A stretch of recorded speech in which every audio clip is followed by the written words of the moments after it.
This is about a place where the wind blows and the grass grows and a river flows below a hill. Nothing is here but the wind and the grass and the river. But of all places in America, this is the saddest place I know. The Indians called this river the Greasy Grass. White men called it the Little Bighorn. From that gap in the mountains to the east, Brevet Major General George A. Custer's proud 7th Cavalry came riding early in the morning of June 25th, 1876, riding toward the Little Bighorn. Custer sent one battalion under Major Marcus Reno across the river to attack what he thought might be a small village of hostile Sioux. His own battalion he galloped behind the ridges to ride down on the village from the rear.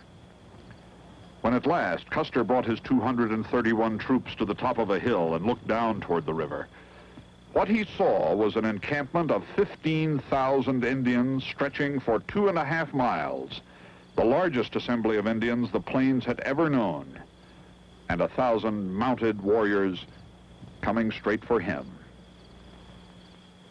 Reno's men, meantime, had been turned, routed, chased across the river, joined by the rest of the regiment, surrounded, and now were dying, defending a nameless brown hill.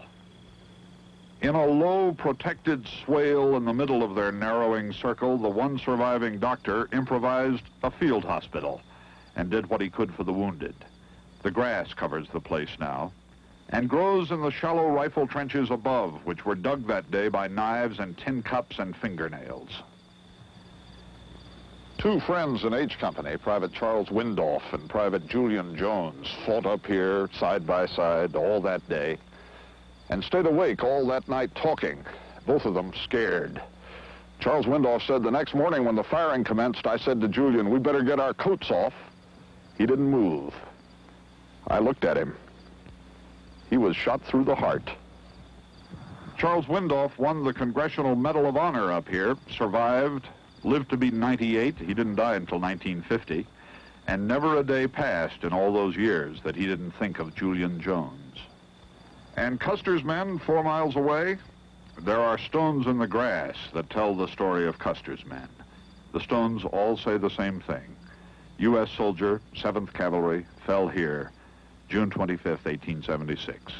The warriors of Sitting Bull, under the great Chief Gall, struck Custer first and divided his troops. Two Moon and the Northern Cheyenne struck him next. And when he tried to gain a hilltop with the last remnants of his command, Crazy Horse rode over that hill with hundreds of warriors and right through his battalion. The Indians who were there later agreed on two things: that Custer and his men fought with exceeding bravery, and that after half an hour, not one of them was left alive. The Army came back that winter. Of course, the Army came back and broke the Sioux and the Cheyenne and forced them back to the starvation of the reservations, and in time murdered more old warriors and women and children on the Pine Ridge Reservation than Custer lost young men in battle here. That's why this is the saddest place. For Custer and the 7th Cavalry, courage only led to defeat. For Crazy Horse and the Sioux, victory only led to Wounded Knee. Come here sometime and you'll see there is melancholy in the wind and sorrow in the grass, and the river weeps.